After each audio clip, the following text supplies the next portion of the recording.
Yo, what's up everyone? It's Yenovah here. Got my coffee cup with me this time. And today I am just going to kind of wing whatever comes to mind.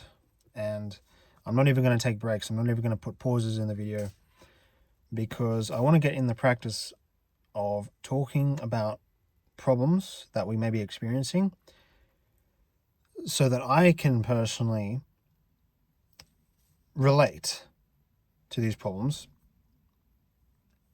and know that I've experienced these problems and that I can help you get from A to B. And now these particular problems that I'm thinking about, I've experienced a lot of them, right? These are dating and relationship problems. These are problems of, I was just talking about this on TikTok, not being liked. You're afraid of, you're trying to figure out how to get someone to like you. Something as simple as that has so much other implications. Not being liked, you're asking yourself, how do I get someone to like me? And I said on my TikTok, the only person who's asking that question, how do I get someone to like me, is a person who fundamentally doesn't believe that they are likable. And so you have to literally believe that you are inherently likable. And there's different ways about going about this. There's the mindsets, and it's the belief system. And so you have to have all these things in alignment. I don't know what else there is, but I know from my own perspective, from the self-actualized perspective, and you recognize that you are a conscious entity, a faceless, formless awareness, then you realize that none of these things really matter at the end of the day. But here we are talking about it, and I'm going to try and do my best to keep talking about it. If I'm a bit honest, it's like I'm not really nervous to talk about this kind of thing. Not really. Everyone on YouTube always says, oh, I'm so nervous. But I'm not really nervous. The only thing that I'm nervous about is, can I nail this right? Can I convey this in a way that makes sense? Can I relate? Can I do these things properly? I might have a slight perfectionist problem that I might need to address, but I'm not sure yet. But when it comes to being liked, likable, things like this, yeah, you have to fundamentally and inherently believe that you are likable from the get-go.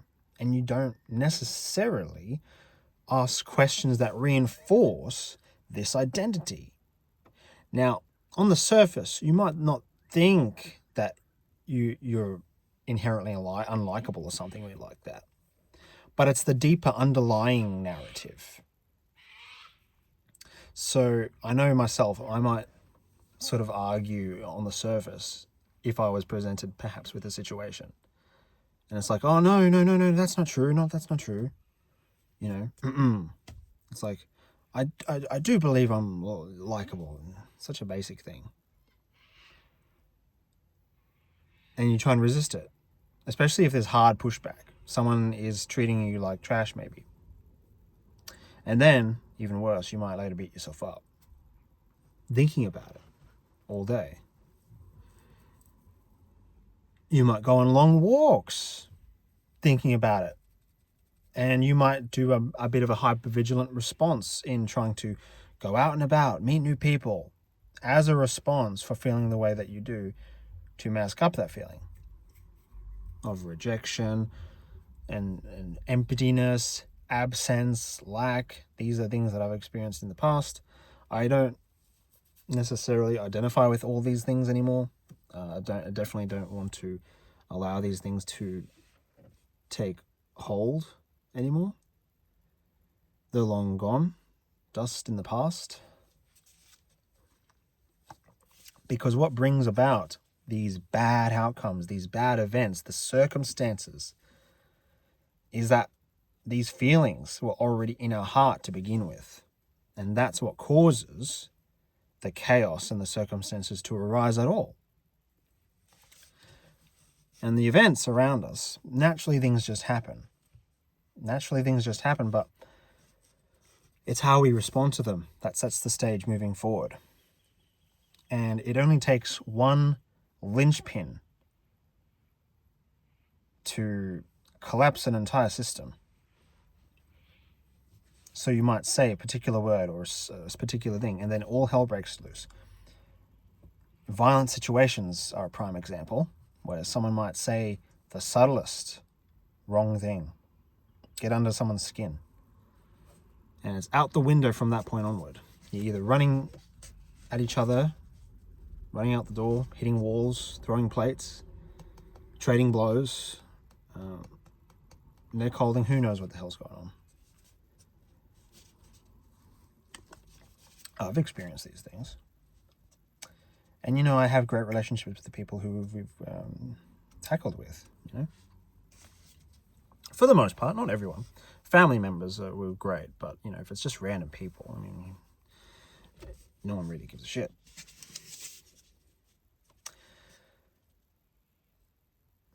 So, what do you think? What do you think? I ask you, what do you think? Because I was watching some videos by William Brown, and he's always got this coffee cup in his hand or whatever. And he's like, oh, this is actually, it makes the person who's watching the YouTube video feel like that they're sitting down with you. And I get that. That's a feeling. That is a feeling that you get when you watch a video. And it's kind of strange too, because it's like this post-delayed video thing. It's like a post-delayed conversation. It's very interesting. So if you have thoughts about anything I've just shared, just type them away into the, comment section or whatever. Hallelujah, hallelujah, hallelujah, baby, hallelujah, hallelujah, baby, hallelujah. I do that all the time. All the time, I'm telling you, man. I do that all the time. What's this got to do with dating and relationships and stuff? Well, you have to actually kind of see yourself as the shit. You got to see yourself as the bomb. Last night, I was dancing all by myself, just walking along the pavement, just doing this. And typically, you think to yourself, what's that guy on? But it's just because I feel like I'm the bomb. And I'm happy. Because I'm happy, such and such and such. Because I'm manifesting an ongoing thing. I'm doing this consciously. I'm happy. If you want to know what your state of consciousness is, look at your emotional state. Because what your state of consciousness is, which is essentially a form of your structural integrity, one of the strongest components of this is the emotional integrity. Or the emotional state. Integrity kind of meaning the structure and the strength of it and the construction of it. But the state is just how it is. And you look at your emotional state. It's a bit like the radio. Everyone always points to the radio. Everyone always points to the frequency. And it's like, yeah, it actually does feel a bit like a dial. You can dial it. You twist it and you have all these different ranges of emotions that you can literally choose. And how you respond sets the stage moving forward. So if I choose, despite absence, despite lack, despite bad circumstances, I can still choose to feel a certain way. Easier said than done, I know. But it's the habit. And I was literally just watching one of those Diary of a CEO videos about the brain. And he said the same thing. It's just a habit. And what's the most dominant habit? So your habit is really what dictates a lot of what happens, right? So are you in the habit of constantly needing to adjust your emotional state for the purpose of increasing the emotional integrity and the structural integrity of your state of consciousness? Or are we doing it because we have no control of ourselves, It matters where it comes from.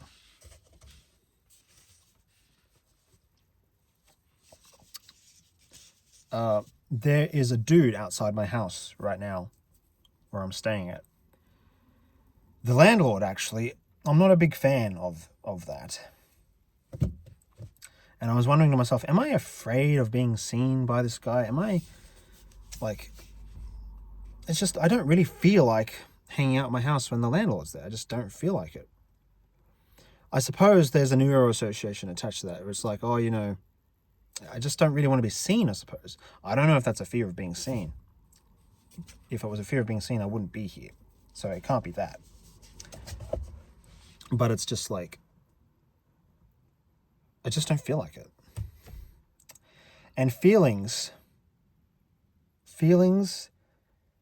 are a massive driving force in decision making. Without emotions, without feelings, same. You can't necessarily make impactful decisions. And this is true because there's these studies on mice or rats where they remove, fear-based receptors and dopamine receptors, and they remove these parts of the brain. They're just walking around like zombies. They literally cannot make up their mind, you know. And so feelings override everything. And this is how a lot of decisions are made. They're based on feelings. And so if we want to change things, we have to change the way we feel about things. And to change the way we feel about things, we need to change the way we interpret or see things. Change our state of consciousness. Our state of consciousness is what manifests into reality. Because if you're feeling a certain way about something, then so is that thing. The thing is, everyone says that the thing is what dictated your emotional response. But no, you are the one who chose your emotional response. Is this always the case? Not necessarily true. But if we take on the role of radical accountability, this is a lot more so true than other perspectives. Because it really puts you in the driver's seat. It really puts you in control of what you get to feel, how you get to respond. So even yesterday, I was having a conversation with my dad, right? And he's not 100% in alignment with someone like Neville Goddard. But that's okay. My response set the stage moving forward. So instead of having there be an escalation, I simply relayed that my input would not contribute to anything useful. So I would prefer not to really discuss the situation, because if one party isn't necessarily willing to be open to learning, etc., you know, on a certain person or subject, and it goes for anything, then there's no point in trying to force the other person to change. You let them be. You leave them alone. And the way you convey this is very important. I say, you know, I just said it like, I don't want to aggravate the waters. You know, you don't say something stupid like, you're making me feel terrible. That's blame. And you don't say something like, shut the fuck up, bitch. You know, because that's disrespectful and it destroys safety. So I believe I accomplished making me and my dad feel safe in each other's presence. And it's also how you respond. Are you nice and calm in your approach too? Because let's say in the event that someone does escalate towards you, despite trying to be calm, then understand that there are different causes and different effects, and every different effect can be brought about by multiple different causes. Or one cause alone can have more than one effect. And what this means is, and some causes can be very subtle and very powerful. So if you have a slight undertone of fear, like a slight undertone of blaming. I did this the other day with a customer when my sister was involved, and I had this subtle blame of my sister for not getting back to me on the client exchange. That subtle little undertone, even though my voice was calm and everything, it still transferred over to the customer. Now, true, granted, the customer was already in a position where they may have been aggravated. They may have already had a life where they're on the defense, because I noticed that the phone stuff, the phone call, wasn't buzzing like a normal phone. And I know that because I myself have been in the same position. But my subtle undertone, at the subatomic level, aggravated this person. And it's lightning fast. And all you can do, if that does happen, you just continue to remain calm. You don't retaliate by returning fire with fire. Let's say you have to return fire with fire at any point in your life. I'm not 100% sure right now when you would do that. But if you were to do that, in the only event that would ever happen, it would have to be by deliberate choice and not by accident. Just saying, because it's the same for everything we're going to be doing moving forward. If we make a response, if we feel a certain way, we want to be a chameleon, we want to adapt to our surroundings, all these things must be by deliberate choice, not by accident. And where it comes from really matters. So in the case of, getting people to like you, etc., a lot of the time with being a chameleon, people do this out of trauma. People do this out of the fear of not being liked. People do it out of people pleasing. And I have been involved with or have participated in some of these things, and there's a few other things where this comes from. I like the idea of the art. But then it's like I said earlier at the beginning, it's like, what do you like? Focus on what direction you're moving in.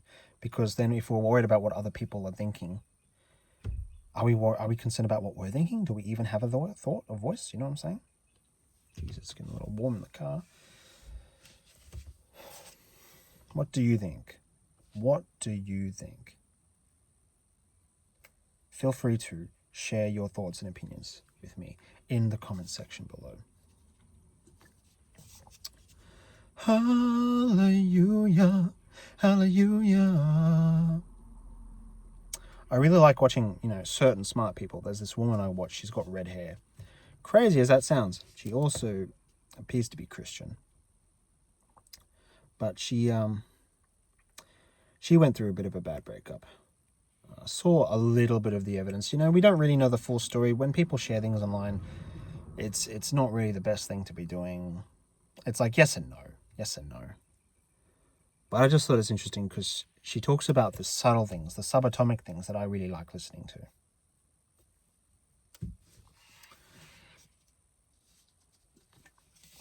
Fudge cake, it's getting warm. Might leave it at this with this video for now. Hope this helps.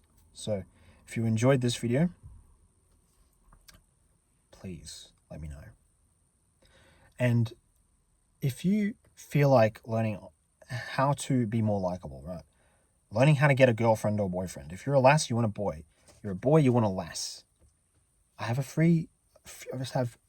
few free courses for you on my website, beacons.I/Yenovah Tylervite. And I tell you basically what I've used in the past decade to get me relationships.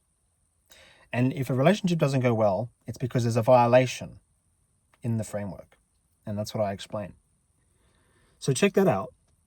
And it's free. It's all yours. If you want something much more advanced, because I actually know a lot more advanced stuff since publishing that material, feel free to reach out to me one-on-one. And I'm hoping to introduce a big program thing of my own where I can introduce competency-based assessments, which basically means I can help teach a much more structured form of how to think and basically eat and live and shit, in a sense, with your dating life and your relationships. Primarily dating, but I can also do family stuff, like sisters, siblings, brothers, and stuff like that. Because we have good relationships, So yeah, feel free to reach out to me. Oh yeah, and the program thing, yeah, that's I'm hoping to do big packages. You know what I'm saying? I'm hoping to do big packages, and I'm hoping to open it like a box.